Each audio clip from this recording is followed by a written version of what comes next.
My name's Joe.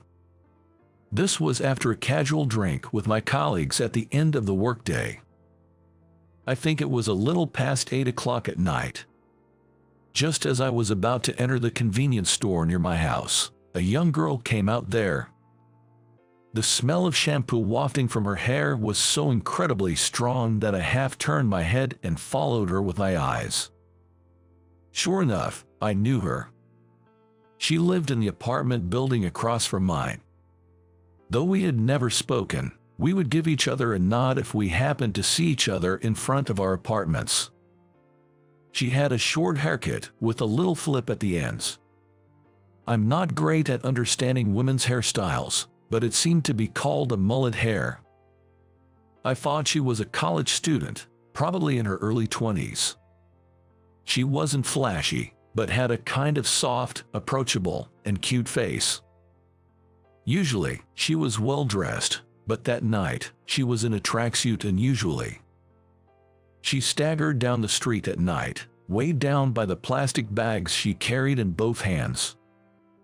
After I finished at the convenience store and entered the alleyway to my apartment, I saw her not far ahead, standing still with 2 plastic bags at her feet. One of the bags had ripped open under the weight of its contents. "What's wrong?" I asked.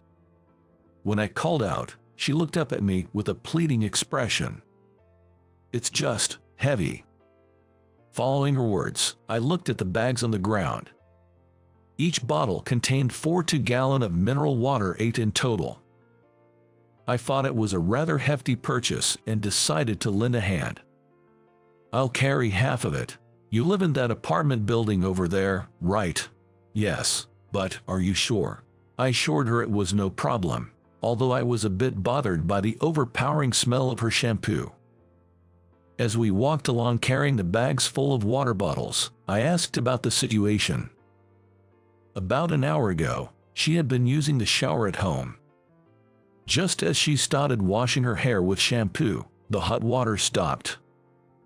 She had only planned on showering, so the bathtub was empty. She wiped off the shampoo suds with a bath towel as best she could, and then stepped out of the bathroom in her tracksuit. So she hadn't rinsed off the shampoo. That's why the smell was so intense. I nodded in understanding, feeling strangely satisfied with her explanation. Despite this, her story continued. Just as she stepped out of the bathroom, the doorbell rang. It was her neighbor, checking to see if her water was also out.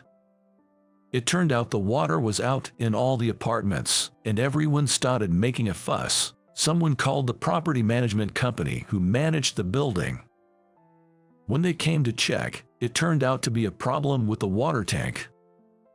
They called a professional to repair it, but it couldn't be fixed that night, and so, everyone had to spend a night without water. That's why she had gone to buy bottled water at the convenience store. I helped her carry the water bottles up to her room. She thanked me repeatedly, looking quite embarrassed. "That's quite a disaster. Must feel awful with your hair full of shampoo." At my words, she put her hand on her own head. "Yes, so, after buying the water, I thought I'd boil some and wash it out." As she said this, something flashed in her mind, and her eyes lit up. "Right, there's a spot on the street past the convenience store, isn't there? Maybe I'll go there. It's been a while since I last visited a spa. I wouldn't usually." I nodded, turned on my heel to leave, and then remembered something. Remembered and turned back to her. "That spa, it's closed on Tuesdays." Her hand, which was inserting the key into the lock, suddenly stopped. Then she looked at me with her mouth gaping. There weren't any other internet cafes or the like where she could use a shower in this neighborhood. "If you'd like, you can use mine. It's old, but I keep it clean, so it's not dirty." She lived in what you might call a fancy designer condo. In contrast, I lived in a 40-year-old, 2-story wooden apartment building. At best, it was of a retro design, but simply put, the decay was severe. It was a rickety old apartment. but I liked it. There wasn't any particular inconvenience, and the location was good. My room was on the second floor, and it got decent sunlight. And above all, the rent was by far the cheapest in this area. I even doubted whether it was a crime scene when I first moved in. The layout of the room was such that as soon as you entered the front door, the kitchen, about the size of a small dining room, was to the right and a bathroom unit was to the left, and there was just one larger room in the back. She was a little hesitant about my invitation, but losing to the unpleasant feeling of her hair, she eventually came to borrow the shower. She came to my room with a fearful look on her face, looked around with a curious look on her face, and then entered the bathroom. Immediately, I heard the sound of hot water running and pitter-pattering from the shower. I felt as though I was listening to a sound I shouldn't be hearing. So, I turned on the TV in a hurry. Thanks to you, I feel refreshed. I'm glad I could be of help. Exchanging these words, I saw her off from the doorway. A few days later, in the area where my apartment is located, there was a prior notice that due to power supply demand tightness, a planned power outage would be implemented for about 2 hours from around 7 p.m. It may be inappropriate for me to say this, but I was looking forward to a little taste of what a power outage would be like, if only for a couple of hours. And at exactly 7 p.m., it became pitch dark outside the window. The lights in my room remained on. Wondering what was going on, I went outside of the apartment. It turned out that even though this whole area was said to be affected, my apartment was excluded, and the power outage had occurred up to the other side of the narrow lane. I was left a bit surprised, not knowing whether to be happy or disappointed.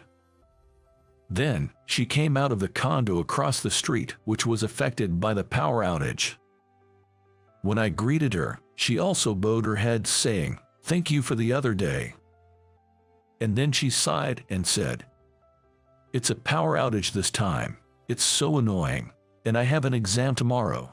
She had heard the notice about the planned power outage, but it seemed like she was sure it would be cancelled. But still, taking the previous water outage as a lesson, she had stored some water. In cases where water tanks are used in condos, water is sent to each room using electricity, so if there is a power outage, water will also stop. And when the power really went out and the lights turned off, she thought she would try to imagine the exam questions in the dark, almost like a meditation. She was thinking about making some tea to calm down. But my place is fully electric, so not only do the lights not turn on, but I also can't get water or heat water. And so, far from calming down, she became frustrated and decided to go to a fast food restaurant near the station to study. I was about to tell her that in my room, the lights are on and I can heat water, but I decided not to. Instead, I said, "Well then, good luck, take care," and saw her off. Then, the next evening, when I was returning from work and about to leave the station, I saw her arguing with the station staff inside the ticket gate. "Good evening. Is something wrong?" "Oh, Joe." I didn't remember introducing myself to her, but maybe she had seen my nameplate when she came to borrow my shower. "I don't have enough money for the train fare." "Train fare? How much?" she answered with a face that looked like the world was ending. 80 cents. 80 cents. Nowadays, 80 cents. I couldn't help but laugh out loud. But anyways, I lent her the money anyway. She successfully exited the train station and headed home with me. "I think I dropped my phone in the train," she said. She's always been one to go cashless, paying with her phone wherever she went. Of course, she carried a bit of cash too. But that day, she had just finished her college exams and had an early dinner with her friends to celebrate. The restaurant they entered only took cash, and she used up most of the cash she had. Then she took the train, but she used her phone as her train pass as well. She was able to go through the ticket gate when she boarded the train with her phone, but after she got off, she lost her phone and couldn't get out of the station. When she explained the situation to the station staff, they checked for lost items, but told her, "We have no matching reports yet. You can either wait a little longer or hope that the train crew finds it when the train she was on goes back to the garage." Regardless, she had to pay the train fare. It was okay to self-report the station she got on at. She should have just said she boarded from the next station, but she honestly answered. As a result, the fare from that station was 80 cents more than what she had left in her wallet. If she had a debit card, she could have withdrawn cash from the ATM on campus, but she always left her debit card at home and relied on her phone. The next morning, she came to visit me, out of breath, as I was leaving for work. She had withdrawn cash from the ATM at a convenience store last night. Since she didn't have a landline at home, she searched for a public phone in the neighborhood and just contacted the railway company. Then she found out that her phone was stored as a lost item. "So I'm going to go pick it up now." Saying that, she ran off, then came back to me as if she remembered something, and paid me back the 80 cents I lent her yesterday. Watching her leave, I couldn't help but laugh. I felt like I had become her uncle or something. Then, next weekend, while I was shopping at a nearby supermarket and checking out, I spotted her at the next register. She was, unlearned, paying with her phone again. After checking out, I approached her at the batting station and spoke to her. "Hello, are you shopping?" She looked surprised for a moment, but as soon as she recognized me, she smiled and said, "We've been running into each other a lot lately, haven't we? Maybe we just didn't notice each other before. We might have been passing by each other all the time." We left the supermarket and walked home together. Lately, I've been really unlucky. Remember the water cut off and the scheduled power outage the other day, and dropping my phone, and the train fare? She looked up in the sky and shook her shoulders back and forth in a bored manner. "I'm really fed up. I failed my college exam, and I made a mistake at my part-time job and got scolded. And the other day when I was walking on the street, I even got pooped on by a crow." I chuckled through my nose. Hey, we all have times like that. Suddenly, she got an idea and said, "Hey, Joe, can I use your kitchen today?" I said okay, but asked why, and she answered, the reason she hasn't been lucky lately is because of the apartment she's living in. Since she moved there, she feels like her luck has turned bad. "I'm not good at cooking, but I'm good at making omelets. But the apartment I'm living in is all electric with an induction heater." She said that with an induction heater, she couldn't make an omelet the way she wanted. I thought blaming it on the tools was a bit much. Maybe it's a kind of exorcism. If I can make a good omelet with gas, maybe I'll move to a place that's not all electric.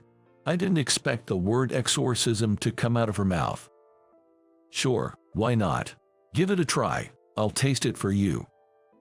The omelet she made turned out overcooked and hard, far from delicious. Several more days passed. A major hurricane was approaching, and the company ordered us to finish work early. Just after 4 p.m., I left the office and got on the train for home. As predicted, the weather was threatening, with strong winds blowing and ominous, thick rain clouds hanging in the sky. I did some shopping at the usual supermarket on the way home and hurried back to my apartment. When I got there, she was sitting alone in a squatting position in front of my door. "What are you doing? Is something wrong?" I asked. She looked up with a sad face and told me that a group of friends from her college club, who she was very close with, had organized a mixer a few days ago. She found out today that she was the only one not invited. She said she felt left out. What a foolish thing to worry about. Well, that's youth for you, I said, laughing off the situation. Anyway, the wind is getting stronger and it's starting to rain. The storm is coming. You should go home. Or would you like to come in? To my surprise, she said she would like to come into my apartment. The storm was getting closer, and the wind and rain were intensifying. My 40-year-old poorly constructed apartment was making all sorts of creaking and groaning noises. She looked anxious the whole time. She probably has never heard such noises in her fancy apartment. Are you going to eat with me? I'm making fried rice for dinner. I called out from the kitchen. She happily accepted the offer and came to the kitchen. I placed the frying pan on the gas stove, added some oil, and started tossing in the ingredients one by one. With a swift backward pull, I tossed the fried rice in the air with the pan. "Wow, you are good. Can I try?" she asked. I handed over the pan to her, who was very motivated. She shook the pan once. The fried rice in the pan didn't budge. With a serious look on her face, she tried again, putting more strength into it. The fried rice leaped out of the pan, scattering around. "Oh no, it spilled out," she said. "Let me do this," I offered. I gently pushed her to the back of the room and resumed cooking. Then, we sat across from each other at a small table and ate the fried rice. Thanks to the storm, the room was noisy with all the creaking and groaning. "Have you lived here for a long time?" she asked. "Well, I'm about to renew my lease for the third time, so about 6 years, almost 7, actually. Why do you ask?" I responded, looking up at her. She seemed lost in thought. Then, she pulled out her phone and showed me the screen. It was a horoscope app. It says, "A time of many troubles. Reconsidering your current environment might be beneficial." "Do you believe this kind of stuff?" I asked. "Well, not necessarily, but it's kind of on my mind. Some things do come true," she replied. Now, I understood what she was trying to say. She had previously mentioned that her recent streak of bad luck might be due to her current apartment. And now, this horoscope suggests she should reconsider her environment. The first thing that came to her mind when she thought about changing her environment was her apartment. She may be wondering if she should move or not. And so, out of curiosity, she asked me how long I've been living here. The other day, it was an exorcism, now a horoscope. I realized she was surprisingly superstitious. "So, are you thinking of moving?" I asked. "How did you know? Are you a clairvoyant?" she responded. "What is clairvoyance?" So she's not only superstitious. Well, why not? A fresh start can be a good thing. Maybe you should consider moving, I suggested. "I guess so. Maybe I really should move after all." She seemed to be still struggling. But I thought, if she decided to move and disappeared from the apartment across the street, I would feel lonely in a different way. She said she was about to go home, so she was putting on her shoes in the entryway. The peak of the hurricane seemed to have passed, but even so, it was still pouring rain outside. "Thanks for the fried rice. Hold on, I'll walk you home." With that, I grabbed my coat and quickly put on my shoes. Even though I said I'd walk her home, her apartment was right across the street. The width of the street is only about 13 feet. It only takes a few steps to get to the other side. But I wanted to walk her home. We descended to the first floor of the apartment. I opened the coat I was carrying, and we both held it above our heads like a makeshift umbrella. "Let's go." Then, 1 step, 2 steps. The rainwater pooled on the road splashed up. 3 more steps and we could cross the road. I shouted, holding her shoulder. "All right, let's go for it." "Yes. On your marks, get set, go." Hop, step, jump. We landed in front of her apartment. Then, she pulled my hand and dragged me into the entrance. "I've decided. I'm going to move." So you've decided. I regretted a bit for telling her to move unnecessarily. Can I have your contact? When she asked, I gave her my cell phone number. She saved that into her smartphone. I'll send you an email later. I silently nodded and said goodbye to her. A month later, she left the apartment across the street.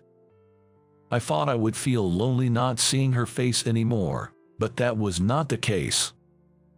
Instead, I became busier. Because I'm exchanging emails with her many times a day. How did you like today's story? Your channel subscription and likes give me the motivation to keep creating. I'm also looking forward to reading your comments. See you in the next video.